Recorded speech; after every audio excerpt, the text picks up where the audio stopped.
Tonight, the big strike, natural gas, and the technology that has found the motherlode of energy right under the United States. If you're concerned about pollution, if you're concerned about CO2 emissions, if you're concerned that this country imports 2/3 of its oil, then at the end of the day, you have to say, I need an alternative.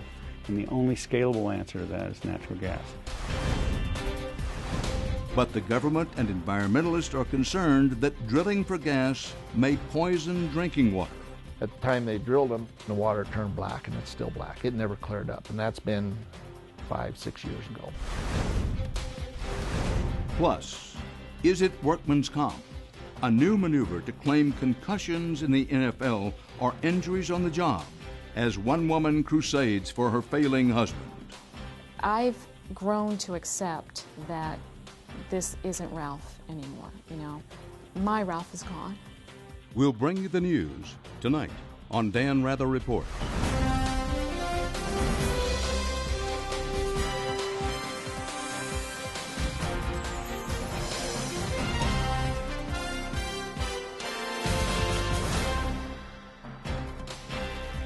Good evening from New York. It's being called a revolution in the production of American energy. The United States is on the verge of one of the largest domestic drilling booms in recent history, but not just for oil, also for natural gas.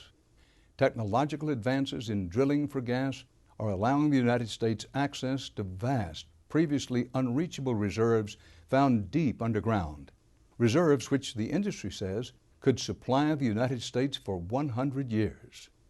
It's called hydraulic fracturing, or fracking for short.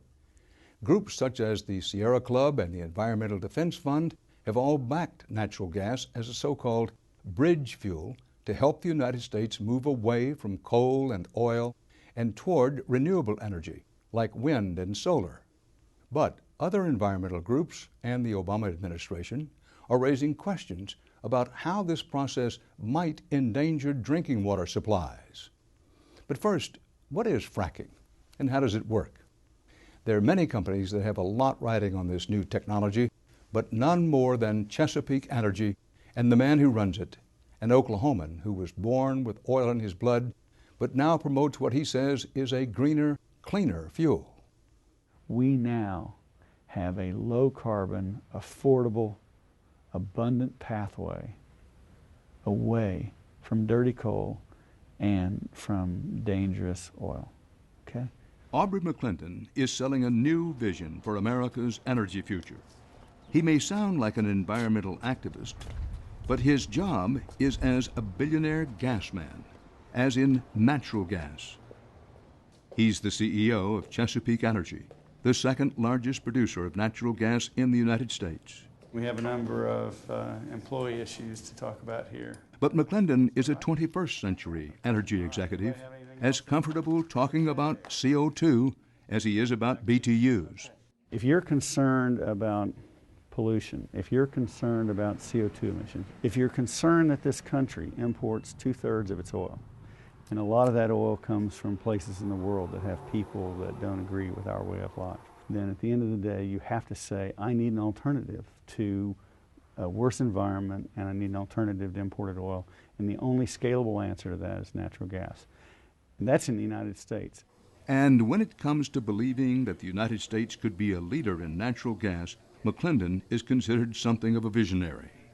He comes from a long line of oilmen with deep roots in the red soil of Oklahoma. His great-uncle was a governor and a U.S. senator and founded the Kerr-McGee Oil and Gas Company. Please welcome Aubrey McClendon. But McClendon was determined to strike out on his own and co-founded Chesapeake Energy, buying up gas leases 21 years ago with a $50,000 investment and 10 employees. Because natural gas reserves, we believe, are distributed broadly across the globe. He bet that new technology and good old-fashioned American innovation could tap gas reserves most people ignored. And it's a bet that has paid off handsomely. Chesapeake Energy is now worth close to $30 billion, and McClendon has built a massive corporate headquarters that covers 50 acres of prairie in Oklahoma City. We're an American success story. We have had some ups and downs, no doubt about it, but we have been at the forefront of this charge that our natural gas industry, this independent natural gas industry, has led in terms of reinventing the process by which we find and produce natural gas and therefore energy in our country. And they are not alone. Oklahoma City is Wall Street for a new generation of American natural gas companies. And the energy industry has helped this one-time cowtown keep unemployment low and power through the worst economy since the Great Depression. McClendon passionately believes natural gas is the answer to America's future energy needs, and not just for heating homes or generating electricity. So what do you have out here? Well, I think we have a Chevy Tahoe here. And When you come here and listen to the sales pitch, you get the sense that anything is possible. Take the good old-fashioned American automobile. And this runs on compressed natural gas? Right, so natural gas has to be compressed to put enough power in a fuel tank to make it go a reasonable distance. We want you to know it's clean, it's affordable, abundant, and American. Now, if you don't mind bending over just a little bit with me, that is the steel that protects the compressed natural gas tank, okay? Currently, the Honda Civic GX is the only car manufactured in the U.S. that runs on natural gas. Where do you put the gas in? Show you. But most cars can be converted, and McClendon envisions a future in which we're as likely to drive to a station to fuel up solely on natural gas as to tap into our own home heating supply. Today, you can actually go out and buy a home appliance that's UL certified. You can put in your garage, and you can fill up at night. And I only pay $1 a gallon for my fuel. Can you envision the time in my lifetime, let's say over the next 5 or 10 years, I should be so lucky, but over the next 5 or 10 years, can you imagine that you're going to have compressed natural gas stations as we now have gasoline stations? The good news is it's only about a $20 or $30 billion problem. And I used to think a couple years ago that was, a lot of money, but the way our government throws it around today, it's chump change. And for chump change, again, you can change the course of history in this country for the better. Well, let's take a ride. Okay, let's do it.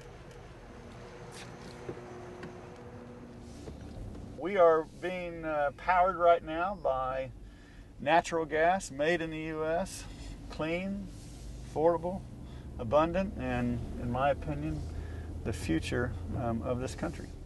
According to McClendon, natural gas is key to America's energy security. Not only does it burn cleaner than coal and oil, it can also be produced right here at home. Compared with Saudi Arabia or Iran and their oil, how much natural gas do we have? We have discovered in the United States twice as much energy equivalent power measured in BTUs as Saudi Arabia has in oil. So Saudi Arabia claims to have 250 billion barrels of oil reserves. There's some debate about that. We believe we've discovered twice that equivalency in the U.S. in natural gas. Well, you're not telling me, are you, that the United States, when it comes to natural gas, is the Saudi Arabia of natural gas? I'm not telling you that. I'm telling you we're twice the Saudi Arabia of natural gas. Just a few years ago, the natural gas reserves were thought to be in permanent decline. But this past December, the United States surpassed Russia to become the #1 producer of gas in the world. What changed all that was a common gray rock, shale. Shale is the most abundant rock on the planet of the sedimentary types of rocks. Way more abundant than sandstone and limestones, which are the traditional oil and gas reservoirs. Think of shales as the kitchen of the oil and gas industry. It's where it's made. And then over time, the oil and gas gets expelled from this organic rich shale. And then it gets trapped in conventional faults and seals and areas like that. And that's what the industry's been trying to find for the past 100 years, is to look for where it's been expelled. Now we go to the source. So all of the shale gas plays in the United States? That source is not hard to find. Sarah Banasak is with the American Petroleum Institute, an organization focused on oil in the 20th century, but one that is now talking about natural gas as America's new energy frontier. And the Texas-Louisiana border that we talked about, the Haynes. There are 26 known major shale formations, or plays as they're called in the oil field, spread across the United States. Until just a few years ago, most of the world's natural gas supply came from sandstone and limestone, while shale was thought to be too difficult and too expensive to produce. If you go back just a handful of years, what you see is we were in a period of relatively flat production, rising imports, and our reserves had fallen precipitously in the 80s and were just holding flat in the 90s. Well, I read from time to time about the phrase, we're in the middle of a, quote, shale gale. What does that mean? Well, I think people have been surprised by how the production of natural gas from this kind of formation has really taken off. And it's had an impact on the United States. So what shale gas has done is contributed heavily to kind of a renaissance in gas production in this country. Now we have turned production upward and imports are down. And this is very important, particularly at a time like this, because these are real jobs, real economic activity in this country, real revenues for government by producing these resources here in the United States. Well, too strong or not to say we're in a period of revolution when it comes to shale gas? I think it's a revolution. It needs to be understood in context, but absolutely it's a revolution. But the real revolution is in the technology that is now allowing us to access these vast reserves found in shale rock. This fossil right here looks, you can really see. In truth, geologists have always known there was gas in shale, which can sit more than a mile or two underground. The problem was how to get at it. On this particular well, the TD, or total depth, is going to be 12,500 feet. David Leopold manages gas wells on the Barnett Shale in Fort Worth, Texas for Chesapeake Energy. And on this well, we've drilled down about 7,000 feet, and then we're drilling horizontally, and we're out about 4,500 feet right now. We have another 1,000 foot to go. So close to a mile out by the time we're done. The breakthrough came by finding a way to combine two common drilling techniques, horizontal drilling and hydraulic fracturing, or fracking as the industry calls it. This is how it works. First, the well is drilled vertically, and then the drill is turned sideways and continues to drill horizontally for a mile or more. You know, we don't turn 90 degrees right away. This is a gradual turn, and so over about 500 feet, we go from vertical to horizontal. A steel casing is then inserted in the hole and cemented in place. Next, electrical charges are sent down and detonated to create small holes in the casing in preparation for the well to be fracked. Fracking a well involves injecting millions of gallons of water mixed with sand and chemicals into the ground. They pump the slurry into the wellbore at extremely high pressure, forcing the rock to crack or fracture to allow pathways for the gas to flow out. And by cracking open the shale, they have also opened a new frontier for energy.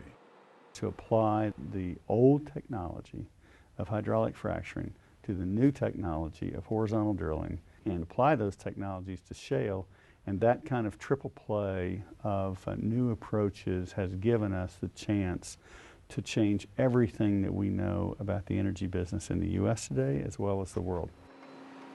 The change has been dramatic. There is so much gas found in shale that one recent industry study determined there is enough to supply the United States for a century. The challenge now becomes knowing the best locations to drill. A few years ago, Chesapeake built their own research center and filled it with scientists McClendon handpicked. They now spend $300 million a year solely to study shale. Right. Where are we? This is the heart of the Reservoir Technology Center here. This is where we receive core, and the cores come in these aluminum barrels. This one particularly came from 8,600 feet. So these come from the subsurface. Cores are taken from various depths in the drilling process, making the research center a virtual library of shale with 30,000 feet of samples from around the country. Every 2 feet of rock is meticulously bar-coded, labeled, and analyzed to determine which has the most gas. Well, let me show you a couple of some world-class gas shale. And this is Don Harville manages the center, and Rick Savor is Chesapeake's chief petrophysicist. And you can see that it's black colored, it's organic rich, it's competent, it's brittle enough to fracture. You know, a lot of shale that you pick up would just fall apart in your hand. And you can see how competent that is. Oh, it's pretty heavy. Yeah. Generally, the darker the color of the rock, the better quality. But being such a dense rock, the process of determining its true value and ultimately where to place a well requires highly advanced research and weeks of analysis. For much of the 20th century, you had people who were not trained engineers, just might go out and look at the roll of the land and say, give me a hole here, boys. Yeah. They didn't have the ability to see below the surface. They did not. So with this technique I was talking about, if you just penetrate a oil or gas reservoir, just chiseling the rock until it came to something that was permeable, and then all of a sudden it blew up. And blow it did. Nitroglycerin, the most powerful known commercial explosive in the world. Nearly twice. Oil companies punched holes wherever they thought this might happen. Success! A gusher, producing thousands of barrels of oil a day. Natural gas also came spewing out of the wells, but it was then considered a byproduct that was of so little value that it was often burned off in the field. What a difference technology makes. Using 3D seismic technology, geophysicists can look thousands of feet below the surface and pinpoint exactly where the natural gas is embedded, shown in the bright colors on this map. And then they precisely drill for what they call the sweet spot. We lead in the technology, the new technology of the horizontal drilling. That's correct. Right? Others catching up are not so fast. Well, others are trying. Again, this was brought to you by a couple of dozen American natural gas companies, and we're focused on America. Now, the world has taken notice. Our company has sold an interest in our shale plays to Statoil, a Norwegian company, BP, a British company, to Total, a French company. And so these big European and Asian and Russian players have all taken note of this and are prowling the United States, looking to buy an interest in properties or an interest in companies to learn how to take our expertise around the world. The Norwegian energy company Statoil has 10 geologists and engineers working alongside Chesapeake Energy employees in Oklahoma City. I'm going to start stimulating from here. They learn to evaluate shale and to locate and extract the gas. You can't really see the oil in here unless you put the methylene chloride is like a solvent, and so it draws the hydrocarbon up. Until very recently, many international energy companies didn't even bother to collect data about shale because it was widely considered to be a trash rock. Drilling companies from America and around the world are already leasing large areas of land in Europe and looking at fields in Asia and Africa for exploration. Expand for me a little bit how, in your judgment, that this new technique, well, not new technique, the new uses of the technique can change global politics. There's an unnatural concentration of power today in the OPEC countries as a result of the oil reserves that they have. And so I view that the world needs to declare itself on a path to free itself from the political and economic dominance that OPEC has over the world. And how do you do that? Well, you can build some windmills, you can put some solar panels up, but at the end of the day, that's not scalable. You can burn a lot of coal, but that defeats the decarbonization. The only thing that's clean, affordable, scalable, and is geographically distributed is natural gas. Well, you mentioned OPEC, which we're all concerned about and have been for a very long time, but take Russia, for example. Fairly recently, the Russians cut off, drastically reduced the natural gas going into Europe as a means of achieving their political objectives. How does it fit into the Europe Russia equation? It fits very nicely into allowing the Europeans to look to the Russians and say, never again. In 2006 and in January last year, Russia shut off natural gas supplies shipped through Ukraine in a dispute between the two countries that caused widespread energy shortages in more than a dozen countries in Europe. We think there are abundant shale gas reserves in Europe, and there are many companies today that are focused on developing those. Unlocking new gas reserves requires large investments. According to one estimate, in the last 3 years alone, the industry has spent $100 billion on exploration. Ironically, continued development may depend on what the giants of the oil industry do with their enormous financial clout. You've heard it hundreds of times as I. Listen, big oil is in the business of oil. They're not going to let us go to natural gas. They squeeze off anything in competition because that's just in their nature. It's not that they're evil people, goes this argument, but oil is their business. And they're going to squeeze off natural gas as best they can, the way they did electric automobiles and so forth, goes the argument. What do you think of that? I don't think that argument holds water. Access to reserves of future oil barrels is today more difficult than it's been probably at any other time in the history of the energy business. And so as a consequence, these major international oil companies are all transitioning away from oil to natural gas. Are they really doing that, or is it just appearance of doing it? No, they're actually doing it, and always follow the cash. And what you'll see is Exxon just spent $40 billion to go buy the second largest producer of natural gas in the U.S., XTO Energy in Fort Worth, Texas. Every company, big company in the world today is making a transition to natural gas. Why? It's because it's more abundant and because it's cleaner and it's cheaper. Why wouldn't they? Someday you'll be referring to those guys as big gas, not big oil. Aubrey McClendon. Now, coming up next, big implications for natural gas from a small town in Wyoming where some people believe well water pumped near fracking sites has made them sick. That story is next.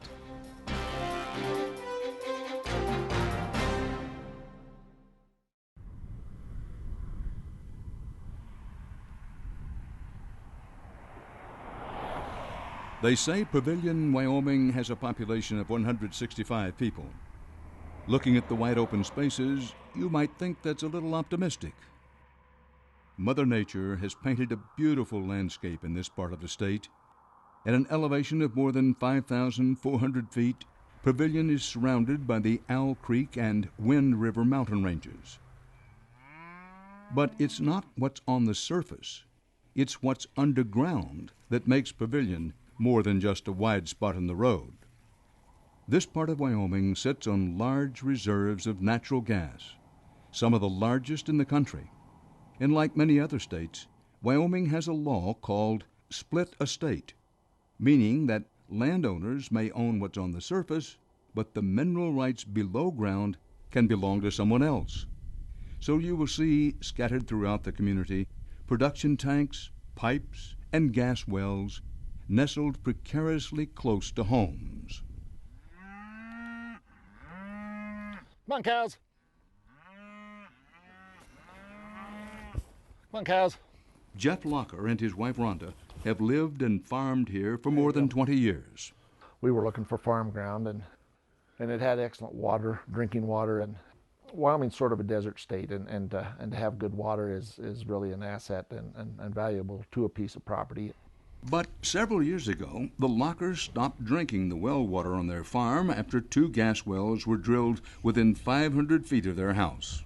At the time they drilled them, the water turned black, and it's still black. It never cleared up, and that's been 5-6 years ago. So the Lockers alerted Encana, the energy company that owns the gas wells. The company gave the Lockers $20,000 for a new filter system, hoping that would solve it. This filter, when we put it in, is pure white. This canister is clear. In about 3 days after changing this filter, this turns totally black. And you can see the black film inside there. Still, they were optimistic the filter would help. I was just so excited to have good water in the house where you just go to the sink and get a glass of water. But within 6 months of regularly drinking the filtered water, Rhonda started to have neurological problems, bone pain, and seizures. When I became so ill, the bone pain was very extreme in my legs and then as in my tailbone. And as the weeks went by, it started to, like it was crawling up my spine. And eventually, it went throughout the whole body. And things have progressed from there of becoming more ill, the seizures that have come on, the migraines, the continual feeling as if you have the flu. The Lockers blame Rhonda's health problems on the chemicals used in hydraulic fracturing, or fracking. It requires millions of gallons of water pumped into a wellbore, along with a combination of sand and chemicals. It's the chemicals that they are most worried about. And the Lockers are not alone. Other families in the area had similar complaints. There's been talk of unusual illnesses, even young animals dying from neurological disorders. And folks here are pointing the finger at the gas company. It doesn't take long to go through 35 or 40 gallons of water. It's either this or drink water with an unknown toxic chemical in it. And you don't realize how precious it is until you have to start doing this. John Fenton, like his neighbors, the Lockers, must haul his family's drinking water from town 40 miles away. I'd haul it in bigger jugs, but I'm not always here, and I don't want my wife to have to carry a 60-pound jug of water. So this is the most practical way right now, if there is anything practical about it. The Fentons have several gas wells on their farm, one of them just 350 feet off their front porch. State really doesn't make them do anything. They're self-regulating. I've yet to see an inspector of any kind out here. BLM, Oil and Gas Conservation Commission, you don't see them. They're left on their own. After the gas well near their home was drilled, the Fentons' youngest son, Johnny, 3 years old at the time, started having seizures. Come on, boys. They say they're concerned that their well water could be a cause. So Fenton and his neighbors joined forces and pleaded with the government to step in. Their first stop was the U.S. Environmental Protection Agency. Luke Chavez is a scientist with the Denver office of the EPA. When you get several people that have mentioned, yes, our water has been clean for the past 30 years and probably, 4 or 5 years ago, they're all, saying that, yes, their water has some, just crazy odors and smells, or, the visual to the water is not something, that looks good to drink, and, and where they're located, and so just various things like that, you go, well, maybe we at least need to go collect some science and some data and try to find out what might be happening in their water. But the scientists with the EPA had a problem. Even though the agency is mandated by the Safe Drinking Water Act to monitor the quality of the drinking water across the United States, the EPA has been restricted from testing water near oil and gas fracking sites. That's because the oil and gas industry had some help from Congress and the Bush administration. In the summer of 2005, Congress passed and President Bush signed the Energy Policy Act. In that bill was a provision that excludes oil and gas companies from the drinking water regulation. It is the only industry to have such an exclusion. But the Denver office of the EPA found a way to use the Superfund program to test several of the water wells in the Pavillion area. We're probably 500 feet from my domestic water supply. This is one of the wells. And preliminary testing found some of the wells, including the Lockers, to have what they call contaminants of concern. When the EPA tested the Fenton's well, they found 2 contaminants in their drinking water. These compounds of concern are things that aren't naturally occurring in the water. So it's not like arsenic or some of those other things that can be bad for you but can be found naturally. These are things that are introduced through human activity. We don't know what that is yet. But the only thing that we've seen out here is the oil and gas production and exploration. Didn't show any pesticides or herbicides or fertilizers. These are industrial chemicals. Just a short drive from the Fenton and Locker farms, the EPA also tested the well water of Lewis Meeks and found 4 contaminants of concern. But yeah, look at, wouldn't you like to have something like that in your yard? Lewis filled a tub to show us what his well water looked like. More water comes, the worse the smell it gets. The water had an oily sheen to it and a distinct odor. Smell like gas to me, you know. See that stuff suspended in there? And what would that be? You don't see that in water. Lewis also believes that the fracking of gas wells on his property is to blame. The EPA tested a total of 39 water wells in the Pavillion area and found that more than a quarter had traces of toxins. Where the chemicals came from officially is not known, but scientists say the natural gas wells could be a possible cause. If scientists can directly tie the toxins in the water to the gas drilling, make a direct connection, the implications could be enormous for the gas drilling industry.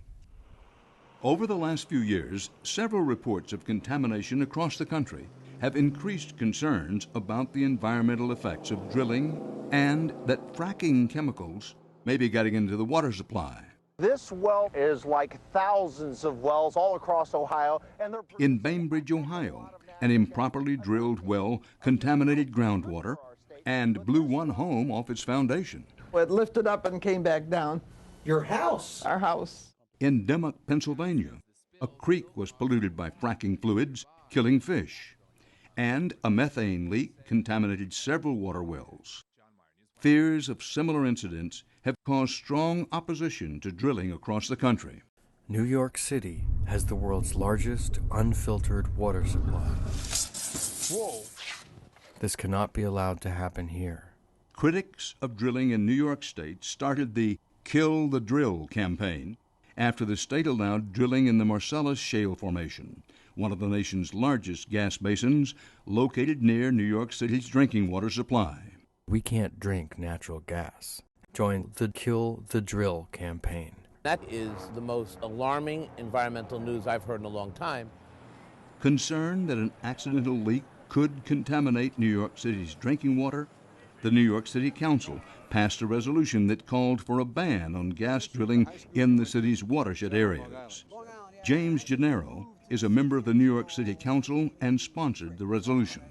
It's just not the kind of activity for a pristine, unfiltered water supply that supplies the drinking water needs of 9 to 10 million people. It's just not the place to do it. It's a water supply. Under pressure from the City Council and environmental critics, Chesapeake Energy Corporation, which owns a large portion of the drilling rights in the area, has backed off from drilling near New York City's water supply. And that brings us back to Chesapeake Energy CEO Aubrey McClendon. We think that drilling in watersheds is safe and acceptable, and remember, every acre in America is inside a watershed. So we didn't want to put ourselves in a position of saying somehow drilling in a watershed is unsafe. That's not true.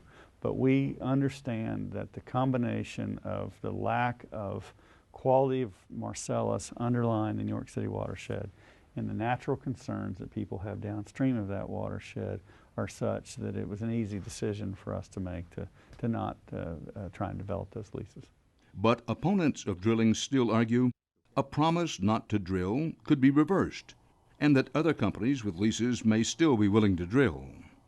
In December, the U.S. Environmental Protection Agency weighed in, telling New York State, quote, a greater emphasis needs to be placed on the potential health impacts that may be associated with gas drilling and hydrofracturing. The stakes are high. Gas drilling fees, paid by energy companies to the state, would bring desperately needed revenue to a cash-strapped New York. It's my understanding, correct me if I'm wrong, that Governor Patterson, present governor, right, thinks drilling is a good idea.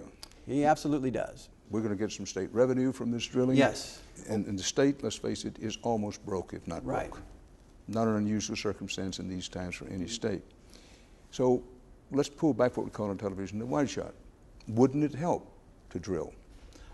Certainly it would help New York State, their fiscal picture, if we were to proceed. I don't think we should let our economic desperation get to the point where we're sacrificing the cities and the states' most precious and non-replaceable natural asset, which is New York City's drinking water supply, which is the jewel of New York City and New York State. The gas industry insists fracking is a safe technology. Hydraulic fracturing has been around for about 60 years. It's been used well over 1 million times. Lee Fuller is a lobbyist and a vice president with the Independent Petroleum Association of America. On the whole, if you look at the history of hydraulic fracturing, it's been a very, very soundly regulated and environmentally carefully controlled technology. But some in Congress aren't convinced. Colorado Representative Diana DeGette has co-sponsored legislation to regulate hydraulic fracturing under the EPA's Safe Drinking Water Act. The states regulate the fracking technique itself, but they don't necessarily regulate what's going into the groundwater in those states. And the other problem is that, of course, the reason we have this National Safe Drinking Water Act is groundwater can migrate from state to state. So you might have a table between Colorado and Utah or Colorado and Wyoming. That's why you have to have a national standard. The legislation would require the energy companies to disclose what chemicals are used in the fracking process. All those chemicals are in very, very small concentrations. They are kept within the wellbore. They're not released into the environment. This material is available, but there's a certain portion of the mixture that is an intellectual property right, and it's a property right for the companies that provide those chemicals. They spend a lot of money developing the specific mixtures, and the mixtures change depending upon where they're using it. They don't want to reveal that information. It's a competitive business issue. I'm sympathetic to that, and in my bill, I have a provision that says they will not have to disclose trade secrets. But if we have harmful chemicals that are being added to that fracking fluid, even in small amounts, and if they're contaminating the groundwater, that's a problem, and we need to deal with it. If there's nothing harmful in the fracking fluid, then the industry has nothing to worry about. And I often say I don't know why they're protesting so much if there's really nothing wrong with this fracking fluid. The oil and gas industry is against federal regulation and says there is no proof of contamination of drinking water from fracking. But some public health officials say that's because, up to this point, there has been no formal scientific study to document if exposure to fracking fluids could make people sick. Dr. Daniel Teitelbaum is a toxicologist with the Colorado School of Public Health. We've seen complaints, a lot of complaints. The problem that we have is that there is no organized program to collect the cases, to analyze them, to put the data together, and to try to understand whether in fact there is illness directly due to the exposures. Dr. Teitelbaum has studied chemicals used in the oil and gas industry for 40 years and has served as a consultant for the EPA. We don't know a great deal about the proprietary materials, but we do know some things. We know that in the past they've used diesel fuel. We know that in the past they've used various kinds of arsenicals. We know that they've used borates. All of these are toxic materials. They're toxic to the central nervous system, they're toxic to the liver, they're toxic to the skin, they cause respiratory problems. But we can't say that a particular material is likely to cause a particular outcome because we don't know what's in the material that's being used. We know a fair amount about what's coming up the well. We don't know what's going down. What do you think, Pard? But back on their Wyoming ranches, the Fentons and their neighbors say trying to make their case to Encana, the energy company that owns the wells, has been overwhelming. You know, we go to a little town meeting in here where there might be 50 or 60 residents, and here comes Encana, and they got a half a dozen attorneys that sit down with them. Well, hell, we can't even afford an attorney, you know. We've got another new expense now of hauling our drinking water that's going to cost us probably $150, $200 a month just to haul damn water here so we can drink. Encana turned down a request to be interviewed for our story, but sent us this written statement, quote, As a member of the community with employees living and working in the area, we are as concerned about Pavillion's water quality as our neighbors. That's why Encana continues to work with and offer assistance to the EPA to promote sound science that will bring factual information forward to help shed light on these important issues. We remain fully committed to a resolution for all involved, unquote. Across the country, some 35,000 wells are being fracked each year, a number that is expected to rise in the coming months. And despite oil and gas industry assurances that the process is harmless, critics contend the proposed federal regulation is long overdue. Congresswoman Diana DeGette. I think this is an industry that in the late 1990s and the early part of this century got used to pretty much doing whatever it wanted to do. And I don't think that they like being regulated. They don't want additional regulations.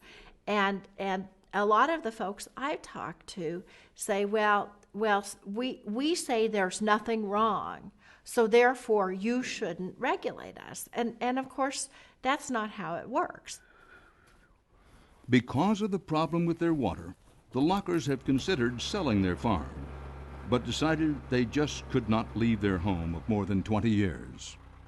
The only way we could probably sell it is if we separated the house off and abandoned it and sold the farm ground to somebody that's established in farming and wanted to buy the ground. It's an excellent farm. It produces beautiful alfalfa, and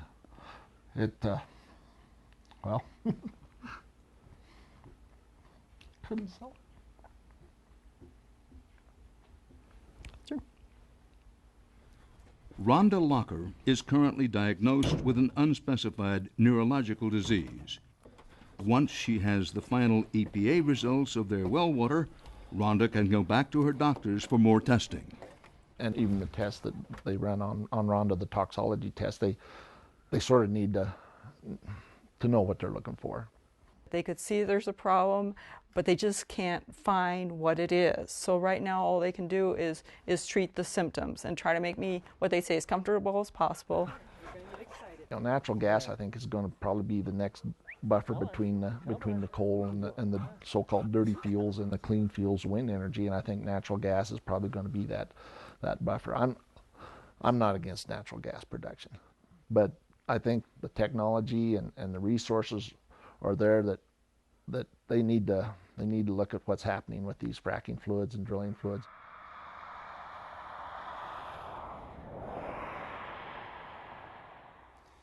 Jeff Locker in beautiful Pavillion, Wyoming.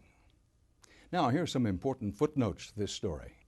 First, the EPA's final results from the Pavillion wells will be released in late May, but the Environmental Protection Agency has much bigger plans for studying so-called fracking. The agency announced in March a nationwide study that will look at the health and environmental effects of hydraulic fracturing. The gas industry is objecting to the breadth of the study, which could ultimately lead to regulation and a possible repeal of the industry's exemption from the Safe Water Drinking Act. Now up next here, football, concussions, and now the court.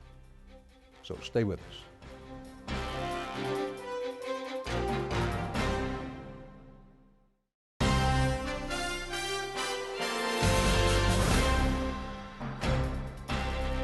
Finally tonight, we return to a new and potentially game-changing development in a story we've been reporting for well over a year.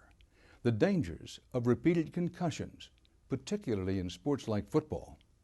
We have looked at the fierce scientific debate about whether these concussions can cause dementia later in life. Well, soon that debate will move from medical labs and hospitals to a courtroom in California, thanks to one man and the woman who loves him. You gotta tip it up a little more. Okay. Got it? Let's get this. Seeing him today, you would never guess that Ralph Winchell used to be a star football player. Yeah? Hello. How are you? We first met 67-year-old Winchell a little over a year ago. He was already a far different man from the one his wife, Eleanor Perfetto, first met. Ooh, your hand is cold. Ralph is the laid-back California dude, you know, nothing bothered him. He could go with the flow, always relaxed, always happy. And we had a lot of common interests. We both loved food and cooking and wine, and we loved to travel. Winchell played 7 NFL seasons from the late 1960s to the early 70s. He and Eleanor were looking forward to growing old together, but they started to notice problems. Losing things. You know, I can't even tell you how many times he lost his checkbook, and so he stopped having a checkbook.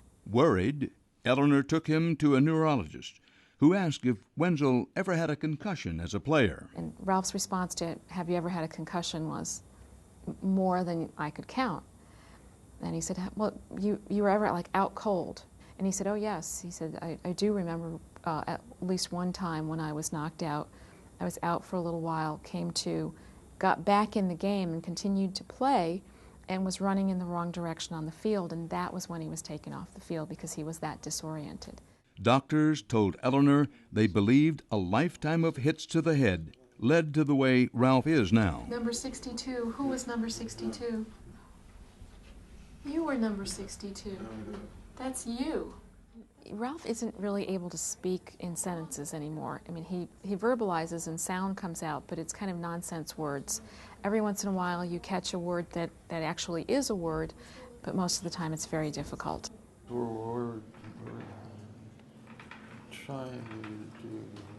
I came to California and I brought with me 2 people. I don't know. I don't remember a time when I did that. What did we do there? You're left just smiling and nodding, and you respond to his gestures, and if he starts laughing, then you start laughing. I don't know. I don't know any named Gail. I only know Gail that works here. Could it be the Gail that works here? With Ralph unable to speak for himself, Perfetto has had to be his voice. And on April 5th, she filed a simple 5-page government form that could forever change the relationship the NFL has with its players. It's a workman's compensation claim filed in California, where there's a provision in state law that considers such claims very broadly. Winchell's claim lists his occupation as football player. His employer is listed as the San Diego Chargers, where he played for a couple of years in the early 70s. The body parts injured: head, brain, psyche. And under California law, you're eligible for workman's comp even if you only work a day in the state. So anyone who played for even a visiting team could follow Winchell's lead. There isn't any amount of money that's going to make Ralph well. There's no amount of money that will do that. That's not really what I'm looking for. I'm trying to make them understand that this is a very lengthy process, and wives and families are going through very difficult times. I've talked to wives who don't want anyone to know this is happening to their husband. They still feel like it's an embarrassment for them, and so they're not getting the support that they might need. They're not getting the help that they might need.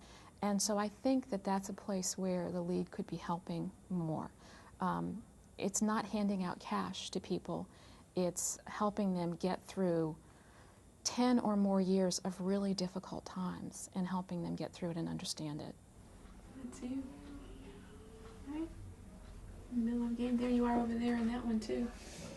You're in that picture. And who made this box here? You and Tina did that together? Yeah.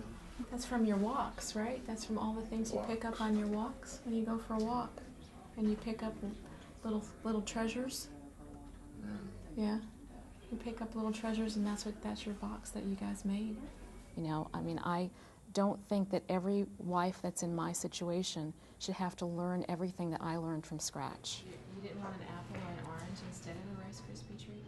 It could be years until Winchell's claims are decided, but the case promises to bring the science of brain injuries into court, and the result could be a legal precedent that would potentially open the floodgates for millions of dollars in payouts from the NFL to players with similar claims. Ralph isn't the Ralph that I married. He's not the Ralph that people knew. And, you know, there are still days when you see his sweet personality, but there's some days when he's throwing a table across the room. And that's not something Ralph would have ever done. You know, that's just not his personality. So I've grown to accept that this isn't Ralph anymore, you know. My Ralph is gone, you know. So that's just like anyone else who loses a loved one.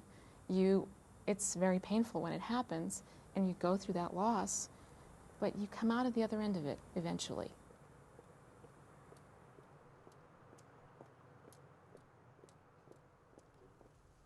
Eleanor Perfetto says that in the days since she filed the workers' compensation claim, she has heard from several wives wanting to know more about the signs and symptoms of dementia. She listens to their questions and fears, knowing what it's like to suspect that something is wrong, that a beloved husband's heroics on the gridiron might have exacted a heavy toll. And that's our program for tonight. From New York, for HDNet, Dan Rather reporting. Good night.